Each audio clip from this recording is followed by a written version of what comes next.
یہ کائنات رنگ و بو باہمی اتحاد و اتفاق پر موقف ہیں۔ اتحاد کے معنی ہے متحد ہونا۔ دنیا کی تمام بڑی اقوام نے اسی اتحاد کی بدولت کامیابیوں اور کامرانیوں کی منازل طے کی اور آسمان شہرت پر اپنا مقام بنایا۔ دراصل یہ حقیقت ہے کہ دنیا و ما فیہا کی ہر شے اتحاد و اتفاق کی بدولت ہی اپنا وجود برقرار رکھے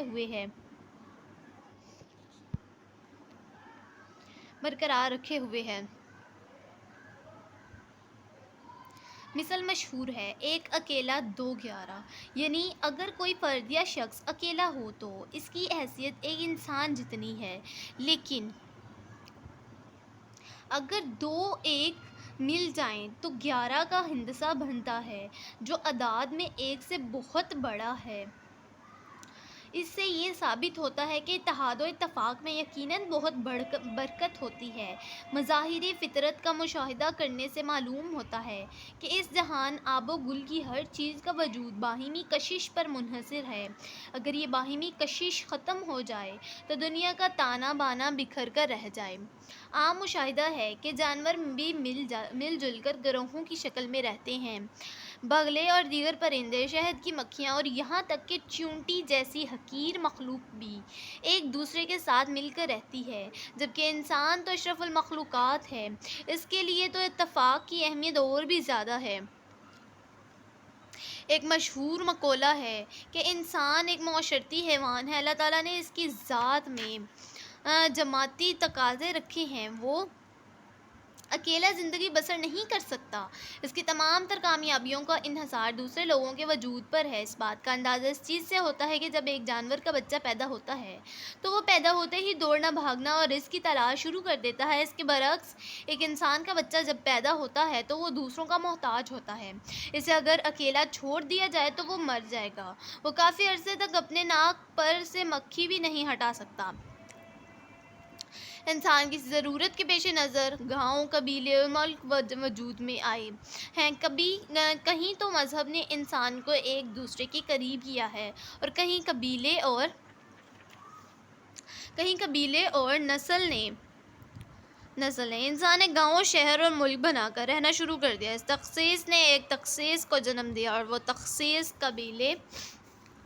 قبیلے، علاقے، رنگ و نسل کی تھی۔ اس تخصیص نے آپس میں خونریزی اور جنگ و جدل کو جنم دیا۔ ایک قبیلہ دوسرے قبیلے کو، ایک قوم دوسری قوم کو زیر کرنے لگی۔ کالا گورے کو، گورا کالے کو حقارت کی نگاہ سے دیکھنے لگا۔ اقتدار کے لیے بھی قبیلے، رنگ و نسل کو معیار بنایا جانے لگا۔ ایسے حالات میں اللہ تعالیٰ نے انبیاء کرام کو بھی مبعوث فرمایا۔ نبی آئے ہزاروں اور گئے در سے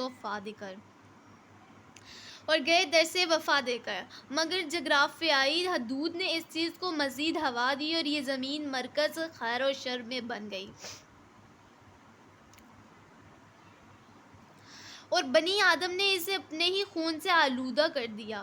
تمام انسان ایک دوسرے سے رنگ و نسل، مذہب و اخوت برادری کے رشتے میں منسلک ہیں۔ ان رشتوں کی ڈور بہت نازک ہے۔ یہ دنیا انسانی مزاج کے اختلاف کا نام ہے۔ آپس میں مل جل کر رہنا صرف اسی صورت میں ممکن ہے جب باہمی اختلافات کو بھلایا جائے، وگرنہ چھوٹی چھوٹی باتیں آنے والے طوفان کا پیش خیمہ ثابت ہو سکتی ہیں۔ اگر ہم غور کریں تو اس کائنات کا سارا نظام ہمیں جذبہ باہمی کی تلقین کرتا دکھائی دیتا ہے۔ انسان کا مقصد حیات بھی یہی ہے کہ وہ اپنے ہم جنس انسانوں سے محبت کرے۔ اسلام سے پہلے بھی انسانیت رنگ و نسل اور ذات پات اور فرقوں جیسی چیزوں کے ہاتھوں میں ذلیل و خوار ہوتی تھی۔ لوگوں میں ذات پات کی تخصیص بہت عام تھی۔ وہ دوسرے لوگوں کو حقارت کی نگاہ سے دیکھتے تھے، اپنے قبیلے، زبان و نسل پر فخر کرتے تھے اور دوسروں کو ذلیل و کمتر قرار دے کر ان پر مظالم کے پہاڑ توڑتے تھے۔ اسلام ان تمام تفریق کے خاتمے کے لیے آیا۔ یوں تو آپس کے اختلافات کو بھلانے اور اتحاد کا مظاہرہ کرنے کی تعلیم دنیا کے تمام مذاہب نے دی ہے، مگر آپس کے اختلافات کو نظر انداز کرنے اور اخوت و مودت کی جو جامع تعلیم اسلام نے دی ہے وہ دنیا کے کسی اور مذہب نے نہیں دی۔ خطبہ حجۃ الوداع، جو کہ انسانی تعلیمات کا نچوڑ ہے، اس میں آپ صلی اللہ علیہ وسلم نے فرمایا، کسی کالے کو کسی گورے پر، کسی عربی کو کسی عجمی پر کوئی فوقیت حاصل نہیں۔ تمام ان مسلمان ایک دیوار کی مانند ہے جن کی ایک اینٹ دوسری اینٹ کو مضبوط کرتی ہے اور یوں ایک ناقابل تسخیر دیوار بن جاتی ہے۔ تمام مسلمانوں کی قوت کی بنیاد کلمہ طیبہ ہے، لا الہ الا اللہ محمد رسول اللہ، اللہ کے سوا کوئی معبود نہیں اور محمد صلی اللہ علیہ وسلم اللہ کے رسول ہیں۔ اس کلمے کو پڑھنے والے دنیا کے کسی کونے میں کیوں نہ ہوں، بھائی بھائی ہیں۔ یہ کلمہ طیبہ ان کے مابین ایک روحانی رشتے کو قائم کرتا ہے جس کے سبب سب کے دکھ اور سکھ ساجے ہیں۔ ارشاد نبوی صلی اللہ علیہ وسلم ہے، تمام مسلمان جسد واحد کی طرح ہیں، اگر جسم کے کسی ایک حصے میں تکلیف ہو جائے تو پورا جسم بخار میں مبتلا ہو جاتا ہے۔ مذہب اسلام بھی انسانوں کو آپس میں مل جل کر رہنے کا درس دیتا ہے اور ان کو آپس میں انس و مواسط کا سلوک کرنے کا حکم دیتا ہے۔ قرآن مجید میں اللہ نے فرمایا، اللہ کی رسی کو مضبوطی سے تھامے رکھو اور تفرقے میں نہ پڑو۔ دین اسلام اتحاد و اتفاق کا سب سے بڑا مظہر ہے۔ جمعے کی نماز اور نماز عیدین کے وقت مسلمانوں کا اجماع ان کے اتحاد کی مثال ہے۔ اسی طرح حج کے موقع پر ایک لباس میں ملبوس لوگوں کا اکٹھا ہونا اتفاق کی ایک ایسی مثال ہے کہ اس جیسی نظیر کسی اور مذہب میں نہیں ملتی۔ حضور صلی اللہ علیہ وسلم نے فرمایا، جو شخص جماعت سے الگ ہوا اور وہ برباد ہوا، جو بکری ریوڑ سے علیحدہ ہو گئی بھیڑیے کا شکار بن گئی۔ اسی طرح ایک اور موقع پر فرمایا، تم مسلمانوں کو باہمی الفت و محبت میں جسد واحد کی طرح پاؤ گے کہ جس کا ایک حصہ بیمار ہو تو پورا جسم تکلیف کا شکار ہو جاتا ہے۔ اتحاد کی ایسی اہمیت کی وجہ سے حضور صلی اللہ علیہ وسلم نے ہجرت کے بعد مہاجرین اور انصار میں رشتہ مواقعات قائم کیا اور ان کو بھائی بھائی بن جانے کا درس دیا۔ تاریخ شاہد ہے کہ جب مسلمان دل میں ایمانی جذبہ لیے اتحاد و اتفاق کے ساتھ باہر نکلے تو محض 313 افراد نے غزوہ بدر میں دشمن کی بڑی تعداد کو پچھاڑ دیا۔ وہ رومیوں اور ایرانیوں پر ان کی تمام تر طاقت کے باوجود غالب آ گئے۔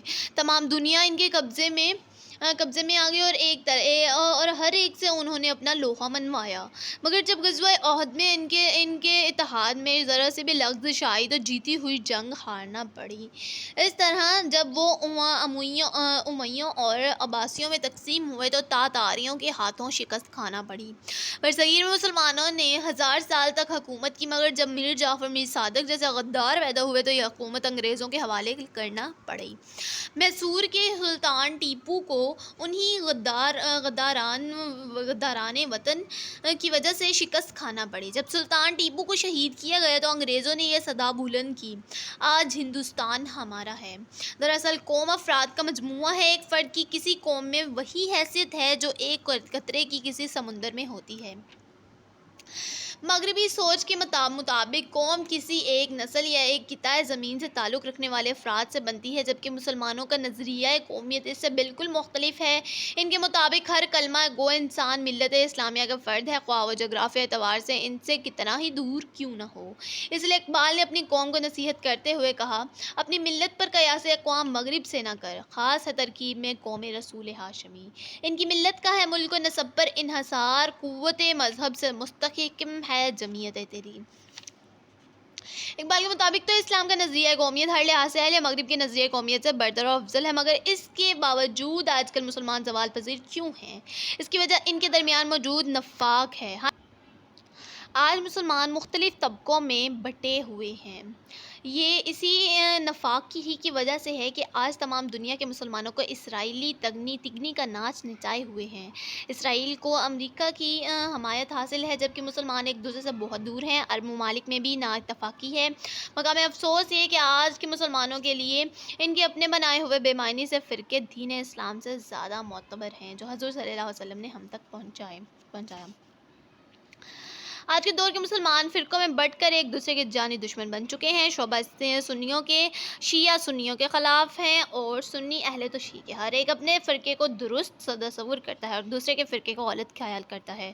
ایسے کشمکش میں مبتلا ہو کر آج ایک مسلمان اپنے ہی بھائی کا گلا کاٹ رہا ہے۔ جیسا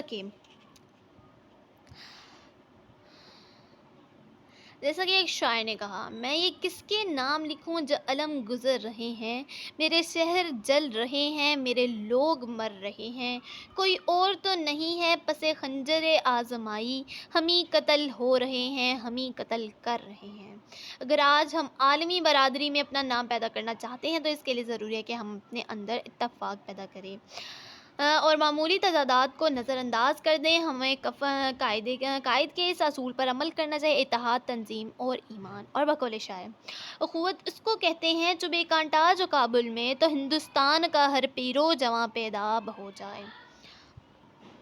مسلمان اقوام میں جس قدر لڑائی، فتنہ اور فساد ہے، اس کا علاج یہی اتحاد عالمی اسلام ہے۔ اگر تمام مسلمان یکجا ہو جائیں تو تمام مسائل کو اپنی قوم سے دور کرنے میں کامیاب ہوں گے۔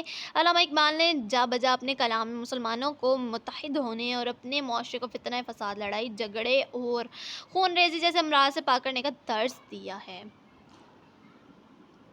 علامہ اقبال چاہتے تھے کہ مسلمانوں کو یکجا کرنے کے لیے کوئی اعلیٰ درجے کی تنظیم قائم کی جائے۔ یو این او اور لیگ آف نیشنز جیسی تنظیموں سے تو امید کرنا بیجا ہے کہ وہ کبھی مسلمانوں اور عالم اسلام کی بہتری کے لیے مخلص ہو کر اقدامات کریں گی۔ چنانچہ ایسی تنظیم قائم کی جائے جس کا مرکز ایران کے شہر تہران ہو، جو نہ صرف مسلم قوم کو یکجا کرے بلکہ ان کی خوشحالی اور ترقی کے لیے کوشاں ہو۔ معتبر اسلامی رابطہ اسلامی، اسلامی ترقیاتی بینک اور دیگر تنظیموں اور انجمنوں کی کوشش پوری طرح سے اسلامی ممالک کو متحد کرنے میں کارآمد ثابت نہیں ہو پا رہے ہیں۔ اس کی وجہ ہمارے اپنے مسلمان بھائیوں کی غداری، بغاوت، فتنہ و فساد کی روک تھام سے روگردانی اور باہمی اختلافات کی جڑوں کا مضبوط ہو جانا ہے۔